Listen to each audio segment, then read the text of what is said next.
안녕하세요. 많은 사람들에게 소소한 행복을 안겨주며 살아가고 있는 여자입니다.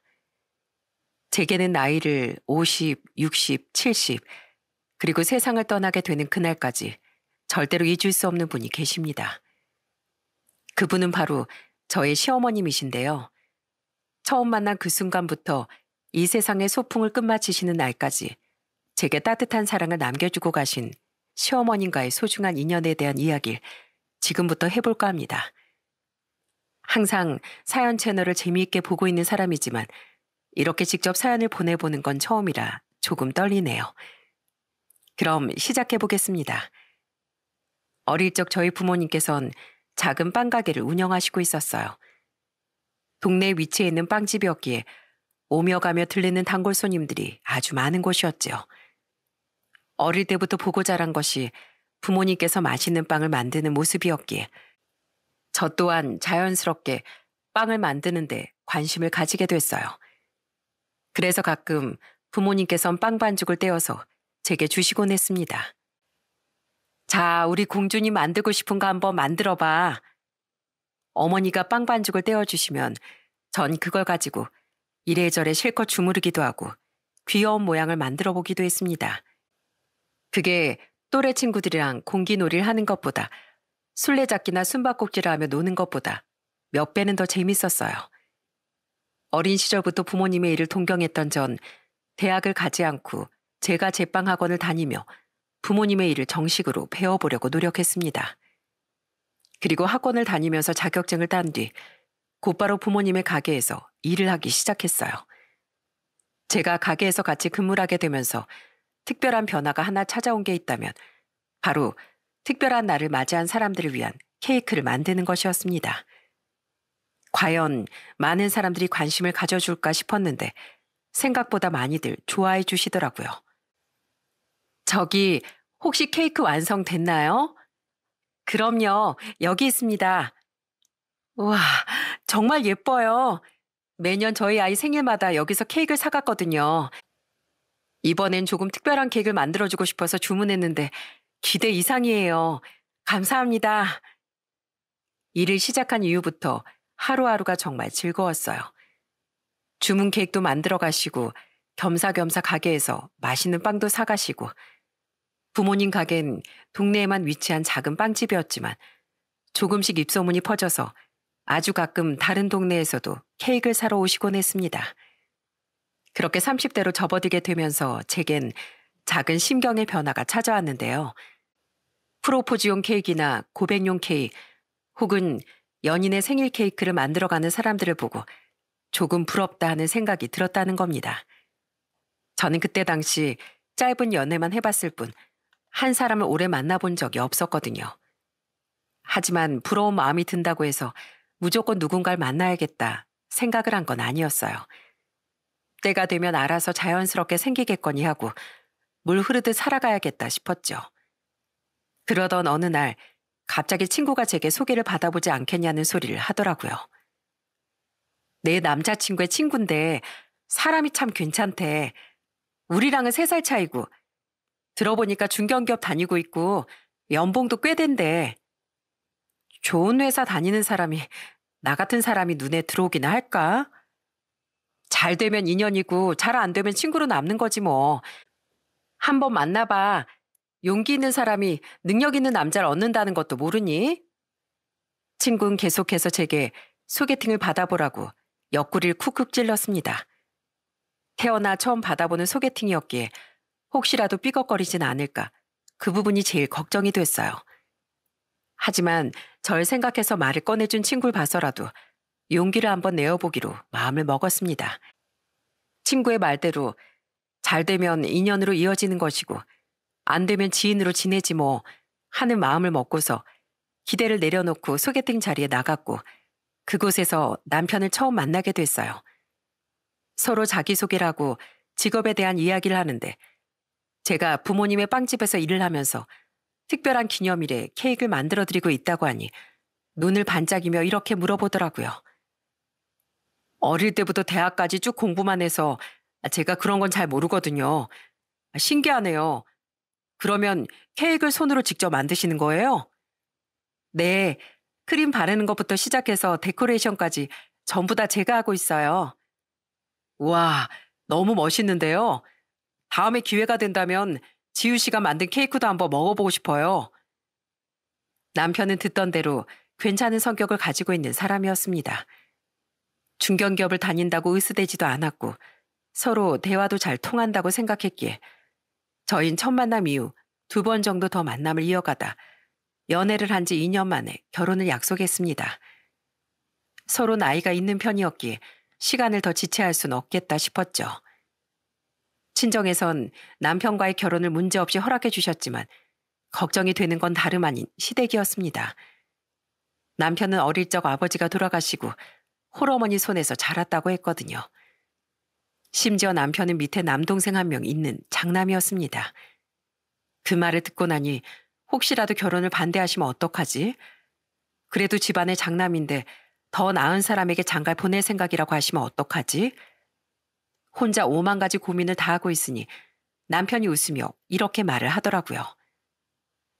우리 어머니 좋은 분이셔. 나랑 남동생 혼자 키우시면서 우리한테 화 한 번 낸 적 없을 정도로 좋은 분이시니까 전혀 걱정 안 해도 돼. 어머니께선 작은 꽃집을 운영하고 계시는 분이셨어요.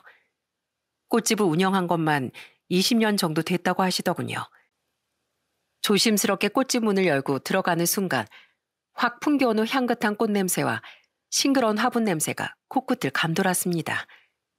저도 식물을 좋아하는 편이었기에 좋은 냄새가 나니 들어오자마자 기분이 확 좋아지더라고요. 그런 절 보고 어머님은 웃으며 제게 다가오셔서는 말을 거셨어요. 평소에 꽃이랑 식물을 좋아하는 편인가 봐요. 들어오자마자 냄새부터 맡는 거 보면 죄송합니다 어머니.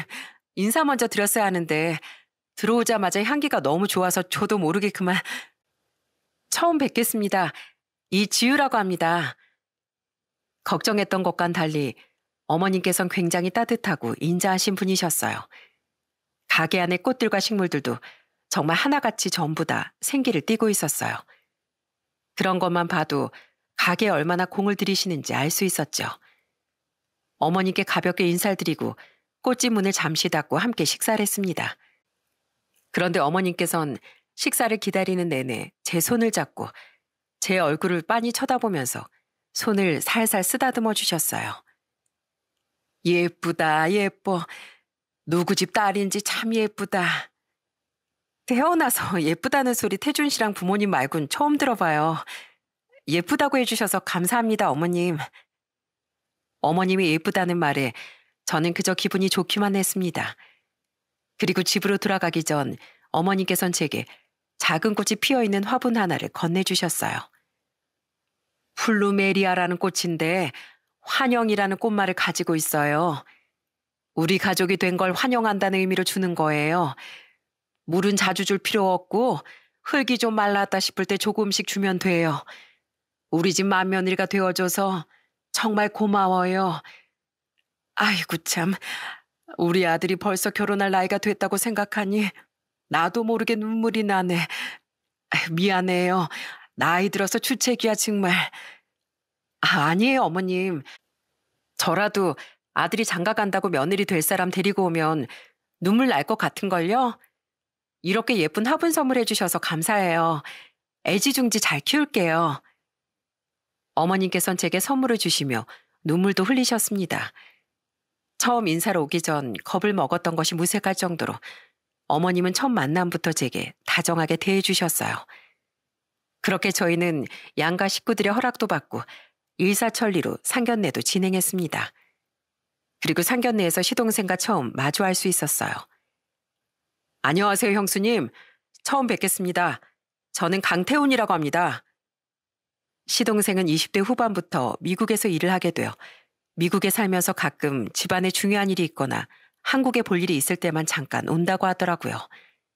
그렇게 양가 식구들끼리의 상견례도 무사히 마무리됐고 저희는 무사히 결혼식을 올릴 수 있었습니다. 신혼생활은 그저 행복하기만 했어요. 저희 집엔 아들 없이 딸 하나였기에 남편이 아들 역할을 톡톡히 해냈습니다. 가끔은 아무 날이 아니었는데도 친정에 가자고 하면서 꼭 가기 전에 맛있는 음식과 막걸리며 맥주며 술을 사들고 찾아가 아버지와 어머니께 애교를 피우곤 했어요. 장인어른, 장모님, 밖에 비도 내리는데 파전에 막걸리 한 잔 마시면 딱 좋겠다 싶어서 이렇게 사왔습니다. 모름지기 맛있는 건 같이 먹어야죠. 통했네, 통했어. 우리도 마침 그 얘기하고 있었는데. 자자, 어서 앉게. 아버지는 아들 같은 사이가 생겼다며 무척이나 즐거워하셨어요. 저는 그런 남편이 그저 고맙기만 했습니다.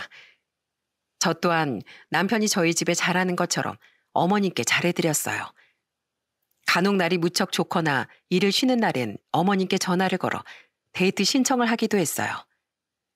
어머님, 오늘 날씨가 너무 좋죠? 덥지도 않고. 그래서 어머님이랑 데이트나 할까 싶어서 전화드렸는데 오늘 며느리랑 데이트 어떠세요? 데이트? 아유, 너무 좋지.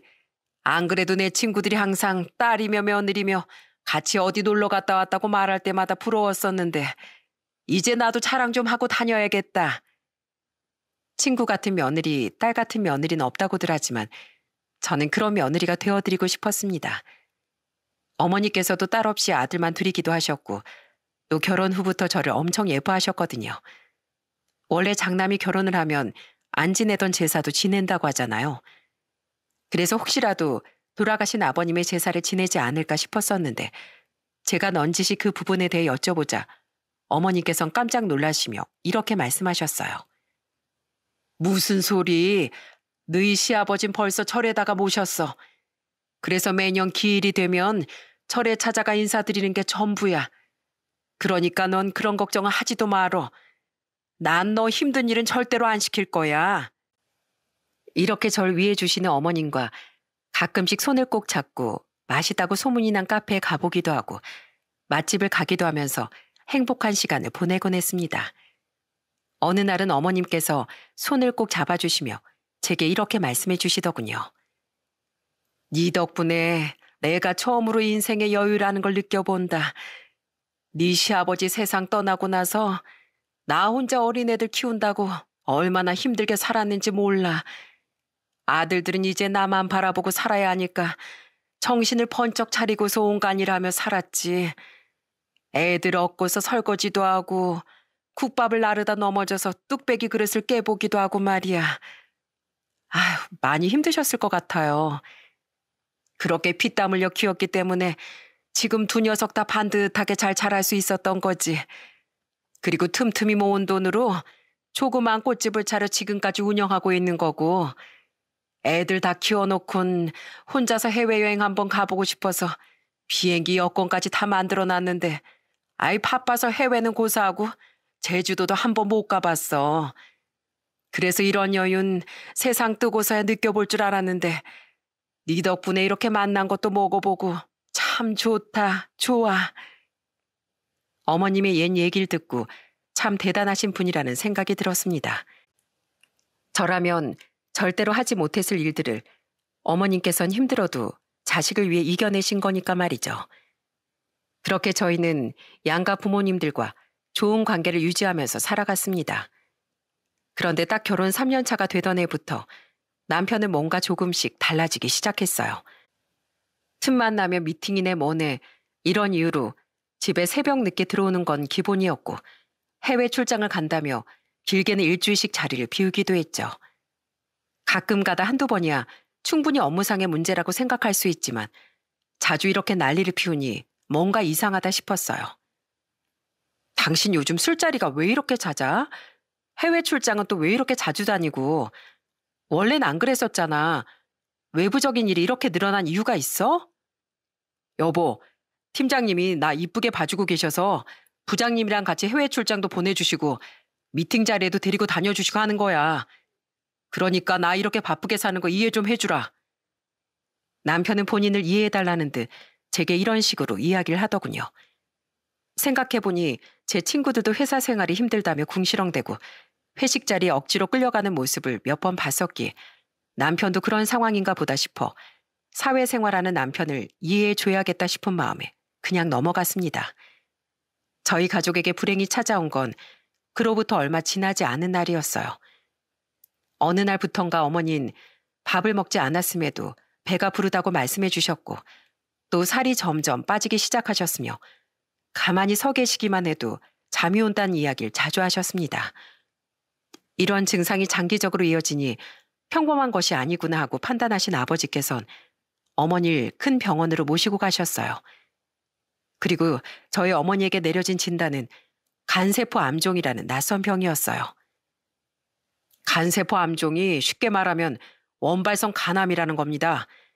환자분의 경우엔 현재 말기인 상태예요. 현재 상황이라면 수술은 불가능하고 유일한 방법은 이식 하나뿐인데 가족분들이 우선 이식이 가능한 상태인지 확인을 해보는 게 좋겠습니다. 갑작스런 어머니의 말기암 판정에 저희 가족은 순식간에 날벼락을 맞은 것 같았습니다. 그래도 유일한 희망이 하나 있다면 그건 바로 이식이었어요. 딱 그거 하나에 기대를 걸고 아버지와 저 둘 다 검사를 해보았지만 어머니께 간을 이식하기엔 적합하지 않다는 판정을 받았어요. 그래서 전 남편에게도 이 사실을 알리며 이식 검사에 대한 이야기를 꺼냈습니다. 여보, 미안한데 당신도 검사 한번 받아볼 수 있을까? 엄마한테 쓸 수 있는 유일한 치료 방법이 간 이식이라는데 나랑 아버진 부적합하다는 판정을 받았거든. 그래서 가족들에겐 모두 부탁을 해보라고 하셔서 당신이랑 장인어른도 부적합하다고 판정을 받았는데 과연 나라고 적합하다는 판정이 뜰까? 일단 나도 가능한지 검사를 한번 받아볼게. 그래도 되면 좋은 거니까. 그 후 남편까지도 간이식 대상자에 적합한지 검사를 받아보았지만 결과적으로 적합하지 않다는 판정이 났습니다. 결국 간이식을 받기 위해 대기자 명단에 이름을 올려야만 했어요. 이후 남편은 회사 일이 더 바빠졌다며 거의 매일같이 새벽에 들어오곤 했습니다. 일이 바쁜 남편 대신 빈자리를 채워주신 건 다름 아닌 어머님이셨어요. 어머님께도 저희 친정어머니의 투병 사실을 조심스럽게 알려드렸는데 일주일에 5번 정도 찾아오셔선 어머니의 손을 꼭 잡아주시며 이렇게 말씀해 주셨어요. 사부인, 괜찮으세요? 요즘 의학 기술이 좋아져서 말기암 환자들에게도 종종 좋은 일이 생긴다고들 하더라고요. 사부인에겐 꼭 기적이 찾아올 거예요. 좋은 모습으로 인사드려야 하는데 제가 이 모양 이 꼴이라 죄송하네요. 아휴, 무슨 그런 말씀을 하세요. 그런 거 신경 쓰지 마시고 지금은 병상에서 일어나는 거나 신경 쓰세요. 어머님의 말씀대로 의학의 힘을 통해 어머니에게도 기적이 찾아오길 빌었습니다. 하지만 어머니께선 간이식 대기자 명단에 이름을 올려놓은 지 3주도 지나지 않아 작별 인사도 제대로 할 틈 없이 건강이 악화되어 하늘의 별이 되시고 말았어요. 저와 아버진 어머니의 영정사진 앞에서 정말 한참 동안 펑펑 눈물을 쏟아냈고 남편도 상주 안장을 차고서 찾아오는 조문객들을 맞이했습니다. 저와는 크게 대화를 나누지 않았고 조문객들이 조금 뜸해지는 시간엔 말없이 방에 들어가 몸을 웅크리고 잠을 청하곤 했어요. 이렇게 제가 헤어나올 수 없는 슬픔에 빠져있는 사이 어머님께선 제게 조심스럽게 다가와 손을 꼭 잡고 눈물을 글썽이며 이렇게 말씀해 주셨습니다. 지우야, 많이 힘들지? 슬픈 건 참지 않아도 돼. 작별로 인한 슬픔에서 벗어날 수 있는 유일한 방법은 우는 것뿐이야. 내가 네 슬픔이 달래질 때까지 꼭 안아줄 테니까 마음 풀릴 때까지 펑펑 울어. 어머님의 다정한 목소리와 다독이는 손길이 어찌나 그렇게 마음에 확 와닿던지 저는 그 말을 듣자마자 이성을 잃어버린 사람처럼 어머님의 품에서 소리내어 엉엉 울음을 터뜨렸습니다. 그날 전 그 따뜻한 품에서 울다가 지쳐 잠에 들었고 어머님은 제가 편히 잘 수 있도록 무릎을 내어주셨어요. 그리고 장례식이 마무리된 후 저와 아버진 다시 평범한 일상으로 돌아왔습니다. 빵집도 손님들도 모두 그대로였지만 어머니가 계시지 않는다는 게 확 느껴져 출근하자마자 아버지랑 눈물을 쏟아내고 말았어요. 하지만 저희는 정신을 똑바로 차렸습니다. 이렇게 슬퍼하기만 한다면 하늘에 계신 어머니께서도 좋아하지 않을 것만 같았거든요. 그렇게 일상에 적응을 해나가던 어느 날 저는 무심코 달력을 보다 깜짝 놀라고 말았습니다. 왜 그렇게 놀라? 무슨 일이 있어? 벌써 어머님 생신이 한 달 앞으로 다가왔네. 시간 진짜 빠르다 싶어서. 아, 시간이 그렇게 됐구나. 그래, 이번에 뭘 해드리려고? 이번엔 뭔가 좀 특별한 걸 해드리고 싶단 말이지. 엄마 장례 치르는 내내 내 옆에 있어주시고 손도 잡아주시고. 솔직히 강서방보다 어머님이 훨씬 더 의지가 많이 됐거든. 뭘 해드리는 게 좋을까, 아빠? 그러면 해외여행을 보내드리는 건 어때? 아빠가 몇 년 전에 네 엄마랑 같이 베트남을 한번 다녀온 적이 있었거든. 풍경도 좋고 음식도 맛있고 즐길 것도 있고 관광지도 많고 무엇보다 부모님들끼리 여행 보내드리기 딱 좋은 곳인 것 같더라고.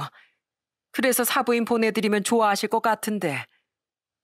문득 저희 친정아버지의 말에 어머님께서 남편과 시동생을 키워두고 여행을 꿈꾸면서 여권까지 다 만들어 놓으셨지만 일이 바빠서 해외는 물론 제주도도 한번 가본 적이 없다고 말씀하셨던 게 제 머릿속에 떠올랐습니다.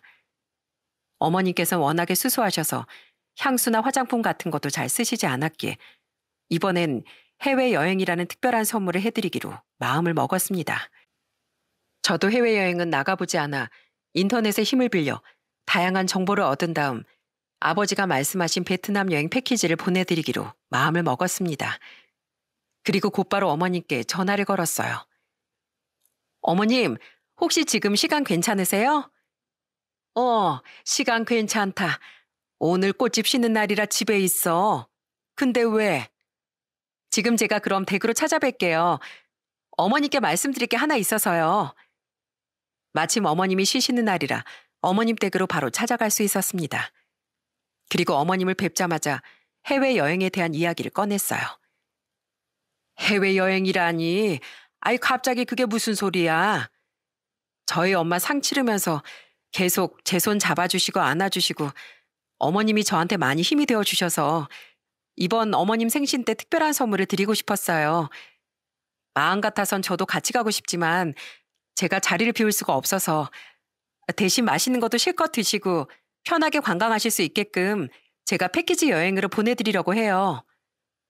난 네가 해주는 거라면 뭐든 좋지만 아유, 해외여행 가는 게 한두 푼 드는 것도 아니고 그동안 쉬지도 못하시고 고생만 하셨을 텐데 이번 기회에 푹 쉬다 오세요. 만난 것도 좀 드시고 오시고요.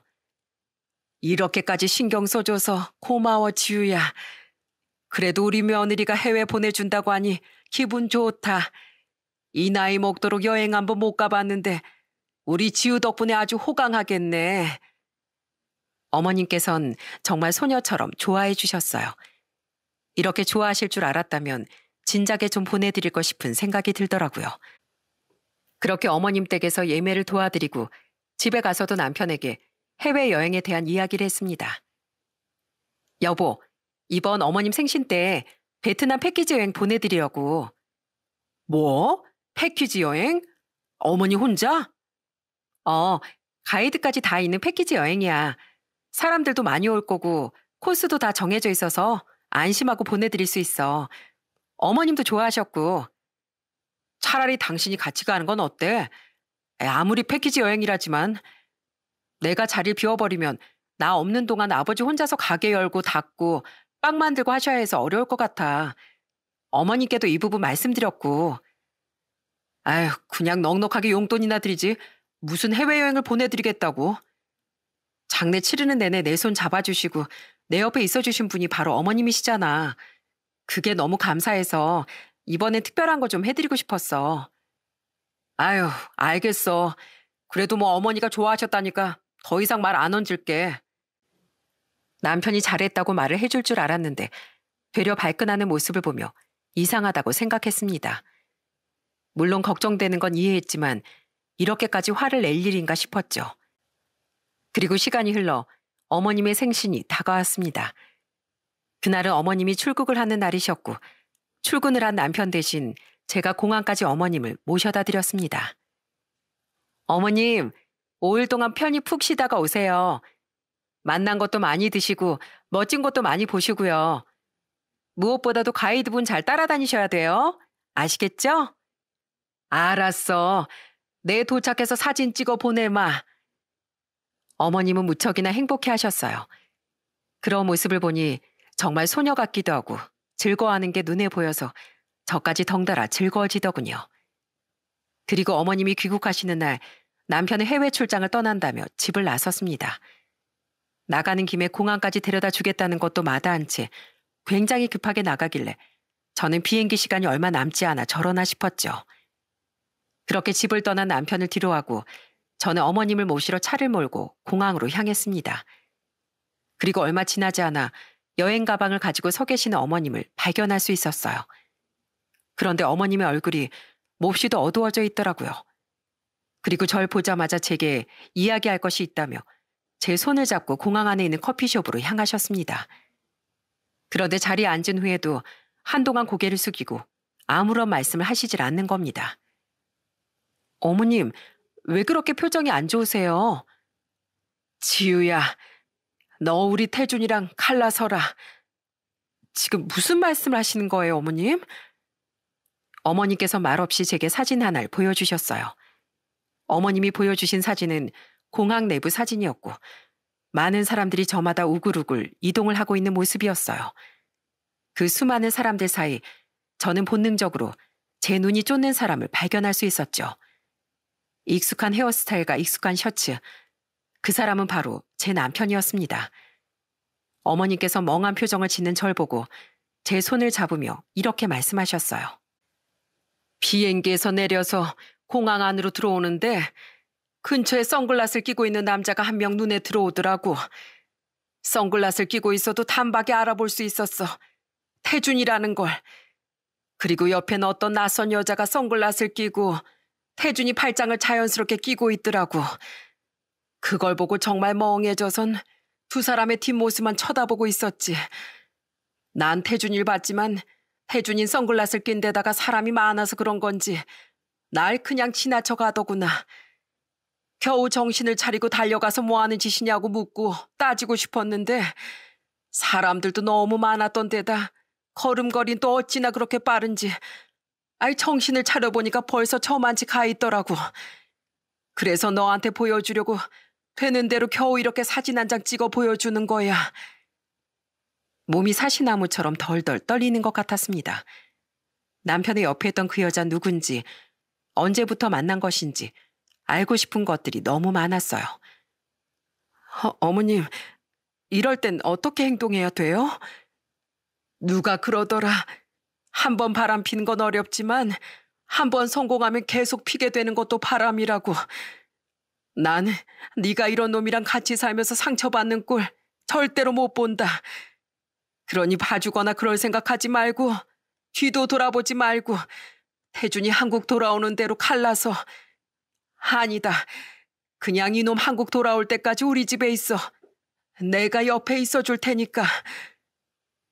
한 번도 생각해 본 적 없던 남편의 외도를 눈으로 직접 확인하니 머릿속이 백직장이 되는 기분이었습니다. 어머니 말씀대로 저는 남편이 한국으로 돌아올 때까지 어머님 댁에서 출퇴근을 했습니다. 게다가 남편은 전화는 받지 않았으면서 문자는 잘만 하더라고요. 오늘은 뭘 했고 지금은 어디고 아예 사진까지 찍어 보내주면서 말이죠. 그 사진이 직접 찍은 사진이 아니라 인터넷에서 가져온 사진이라는 걸 알기까진 긴 시간이 걸리지 않았습니다. 그리고 남편이 귀국을 하는 날이 다가왔어요. 저는 남편에게 한국에 도착하는 대로 어머님 댁에 오라고 연락을 남겼습니다. 그날 어머님께선 꽃집도 열지 않으시고 제 옆에 있어 주셨고 저도 미친 듯이 뛰는 심장을 겨우 진정시키며 남편이 오기만을 기다렸죠. 그리고 남편이 집 문을 열고 들어오자마자 어머니께선 웃으며 이렇게 말씀하셨어요. 우리 큰아들 출장은 잘 다녀왔니? 아휴 어머니, 힘들어 죽는 줄 알았어요. 매번 이렇게 비행기 타고 며칠씩 왔다 갔다 하니까 너무 지쳐요. 그래, 많이 힘들었겠지. 왜냐면 출장을 간 게 아니라 다른 여자랑 시시덕거리고 놀러 다녀온 거니까. 어머님께서 큰 소리로 소리를 지르시자 깜짝 놀란 남편은 토끼 눈을 뜬 채 어머님과 저를 번갈아 봤습니다. 어머님은 그런 남편을 보고서 더 화가 나신 듯 마구 소리를 지르셨어요. 멀쩡히 두 눈 뜨고 살아있는 마누라 놔두고 다른 여자 만나 거짓말이나 뻥뻥 쳐대면서 해외여행 다니고 술 마시고 난 널 그런 사람으로 키운 적이 없는데 대체 무슨 생각으로 그런 막대 먹은 짓거리를 하고 다닌 거야? 당신 언제부터야? 매번 해외 출장 다녀오겠다고 집을 비운 것도 일주일에 서너 번의 술자리 가진 것도 다 회사 일 때문이 아니라 당신이 지금 만나고 있는 그 여자 때문이었어? 입이 있으면 말을 해봐. 그래, 이왕 이렇게 된 거 솔직하게 말할게.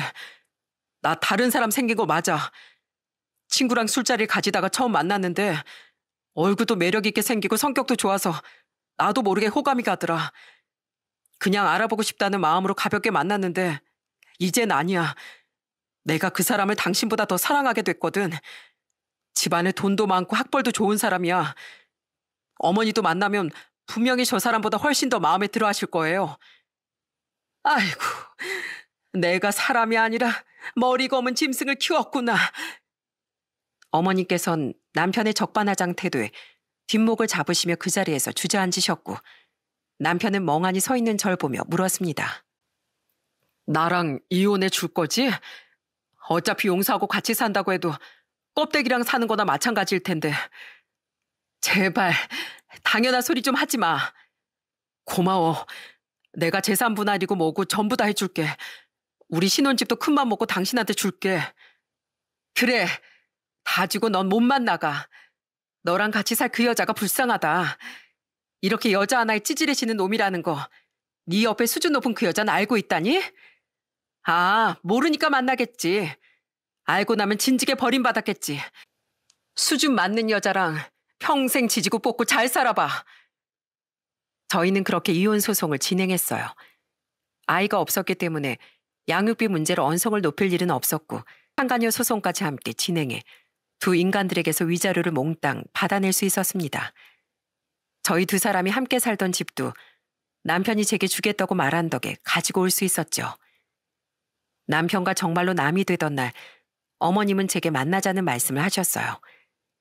그리곤 퉁퉁 부은 눈으로 절 꼭 안아주시며 이렇게 말씀하셨어요. 내가 자식을 잘못 가르친 탓이야. 여자 혼자 키워서 교육을 제대로 못 시켜서 그렇다. 다 내 탓이다. 다 내 탓이야. 아니에요. 그렇지 않아요. 어머님, 저 어머님이랑은 멀어지고 싶지 않아요. 그러니까 저 종종 찾아와도 괜찮을까요? 지우야, 난 널 딸처럼 생각하며 살았어. 그렇지만 내 아들이 너한테 씻을 수 없는 상처를 줘버렸는데 어떻게 이전처럼 네 얼굴을 보고 아무렇지 않을 수가 있겠니? 난 너한테 평생 미안해하면서 살련다. 너도 내 얼굴 계속 보게 되면 어쩔 수 없이 태준이 그놈 얼굴 떠오를 테니 우린 떨어져 사는 게 맞는 것 같다.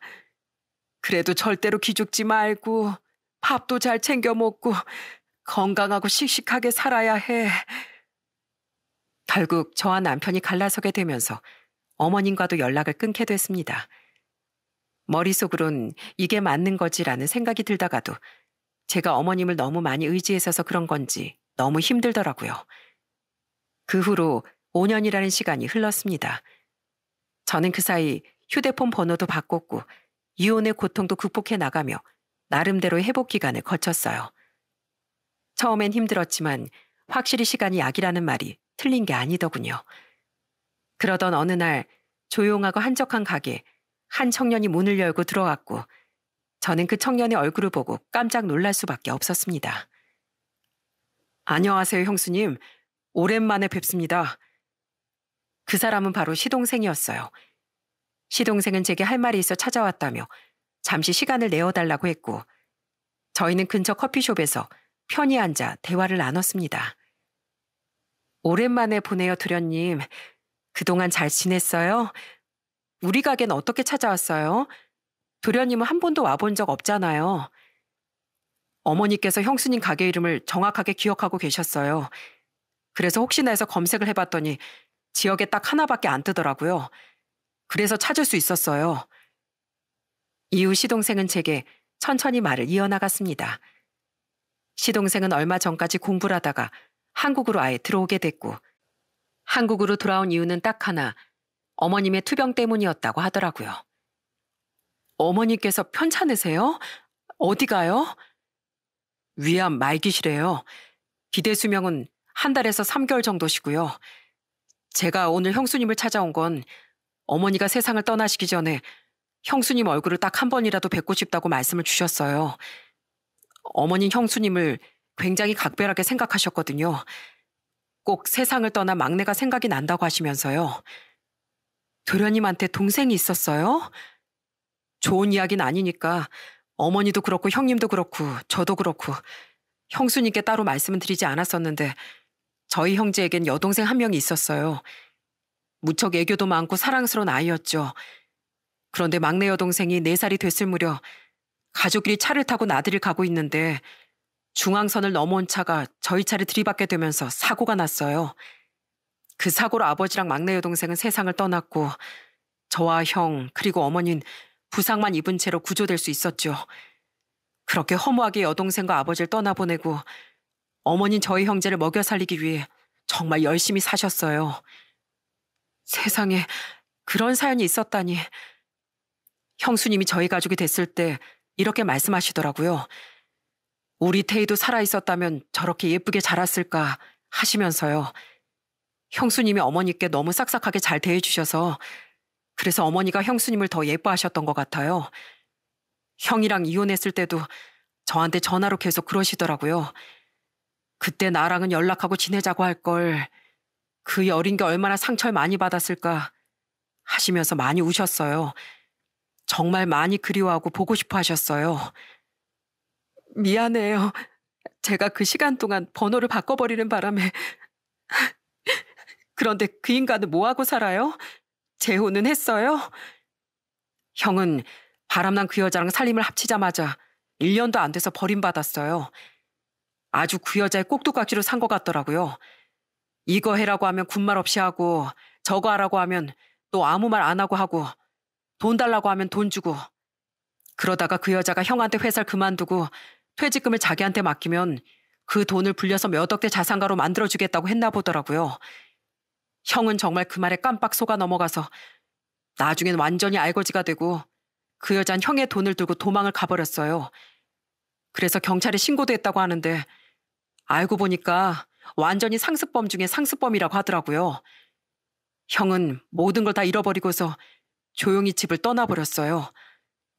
어머니 말론 저기 멀리 인적이 드문 곳으로 간다고 그동안 정말 죄송했다고 불효자를 찾지 말아달라고 했다더라고요. 아휴, 그렇게 돼버렸네요, 결국엔. 형수님, 딱 한 번만 어머니를 만나주실 수 있을까요? 어머니께서 정말 형수님을 많이 보고 싶어 하세요.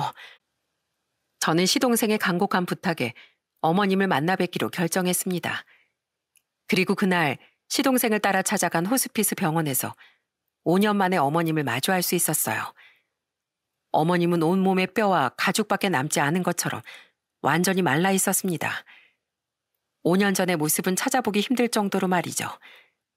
인기척이 들리니 눈도 겨우 뜨실 정도였는데 어머님께선 그 와중에도 제 얼굴을 알아보시고 힘겹게 목소리를 내셨어요. 아이고, 이게 누구야? 지유 맞지? 어머님, 맞아요. 저 지유예요. 어머님, 왜 이렇게 마르셨어요? 네? 지유야, 이리 와봐.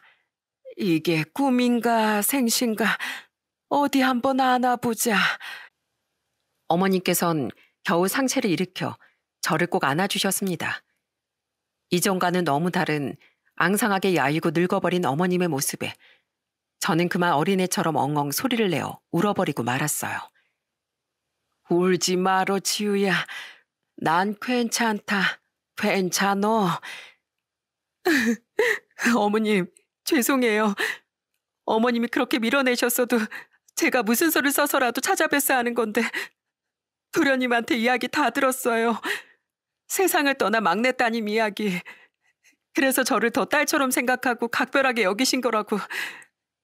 이제 절대로 어머님 옆을 떠나지 않을 거예요. 이렇게 약속드릴게요. 저는 그렇게 5년 만에 다시 만나게 된 어머님의 곁을 떠나지 않고 지켰습니다. 어머님께선 저와 함께 하셨던 모든 순간들을 기억하셨고 가끔은 사진첩을 넘겨보시기도 하면서 저와 함께 했던 것들을 추억하곤 하셨어요. 어머님, 이때 기억나세요? 어머님이랑 처음 카페 간 날이잖아요. 그때 어머님이 이런 음식은 처음 먹어본다고 말씀하셨었는데. 그렇지. 이날 처음으로 친구들한테 자랑을 했어. 며느리랑 이런 것도 먹으면서 다닌다고 말이야. 다음에 너랑 또 갈 수 있는 날이 올까 싶다. 당연하죠, 어머님. 나중에 치료 다 끝나시면 저랑 같이 카페도 가고 맛있는 것도 같이 먹으러 가요. 그땐 이것보다 훨씬 더 맛있는 거 사드릴게요. 어머님께선 저와 새끼손가락까지 꼭꼭 걸어 약속을 하셨습니다. 하지만 그 약속은 끝내 지킬 수 없었어요. 어머님은 정확히 제가 온 지 한 달 정도가 지난 후 저와 시동생이 지켜보는 가운데 이 세상의 긴 소풍을 끝내고 하늘의 별이 되셨습니다. 어머님이 세상을 떠나셨지만 큰아들인 전 남편과는 끝까지 연락이 닿지 않아 결국 상주는 시동생 혼자 맡게 됐고 저는 장례를 치르는 내내 시동생 옆에서 잡다한 일을 도왔습니다. 그리고 장례가 끝난 후 시동생은 제게 다가와 편지 한 통을 건네줬습니다. 어머니께서 당신이 눈을 감고 나면 꼭 형수님께 따로 전달해달라고 말씀하셨어요. 형수님, 3일 동안 정말 고생하셨고 옆에 있어주셔서 감사했습니다. 그렇게 어머님의 장례를 잘 마무리 짓고 집으로 돌아온 전 어머님께서 남기셨다는 편지를 천천히 읽어내려가기 시작했습니다. 지우야, 못난 시엠이다. 너한테 이렇게 편지를 남기는 건 처음이구나. 지우 너랑 떨어져 있는 동안 난 네 생각을 정말 많이 했단다. 하루에도 몇 번씩 연락을 해보고 싶다는 생각이 정말 많이 들었지만 차마 연락을 하지 못했어.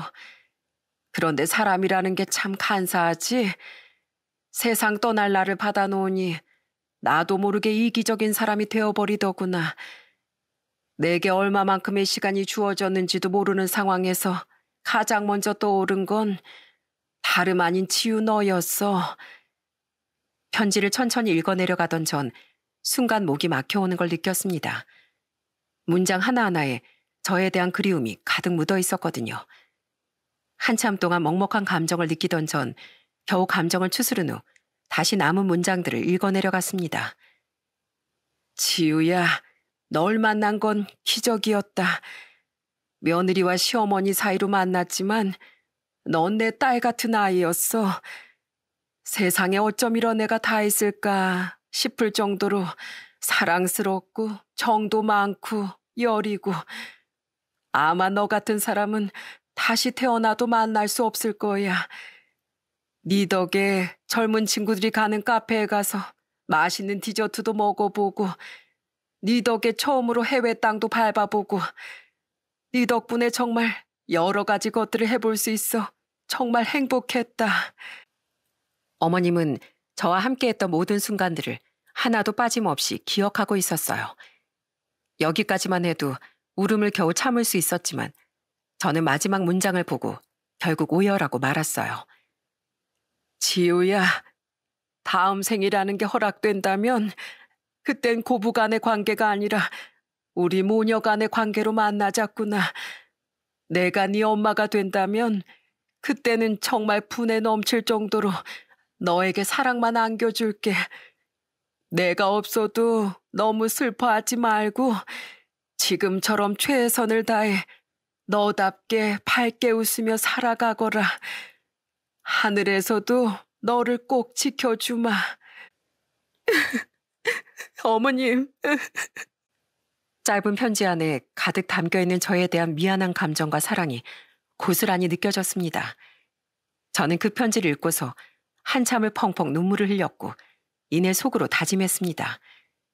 어머님이 바라시는 대로 너무 슬퍼하지 않고 밝은 모습으로 최선을 다해 앞으로의 삶을 힘차게 살아가기로 말이죠. 그날 이후 전 언제나 그랬듯 아버지와 함께 빵을 만들고 또 특별히 만든 케이크를 통해 손님들이 미소를 짓는 모습을 보면서 행복해하고 평범하지만 남들에게 소소한 웃음을 안겨주는 따뜻한 삶을 살아가고 있어요. 전 남편은 여전히 어디서 뭐라고 사는지 연락이 없습니다. 아마 본인의 잘못된 행동으로 인한 충격과 여파가 생각했던 것보다 더 센 것 같았어요. 그리고 저는 어머님의 길마다 시동생을 만나서 어머님이 좋아하시는 꽃다발을 들고 산소를 찾아가고 있답니다. 그새 풀이 많이 자랐네. 어머니, 아들 왔습니다. 오늘도 어김없이 형수님이랑 같이 왔어요. 좋으시죠? 어머님, 저 왔어요. 하늘에선 건강하게 잘 지내고 계시는 거죠?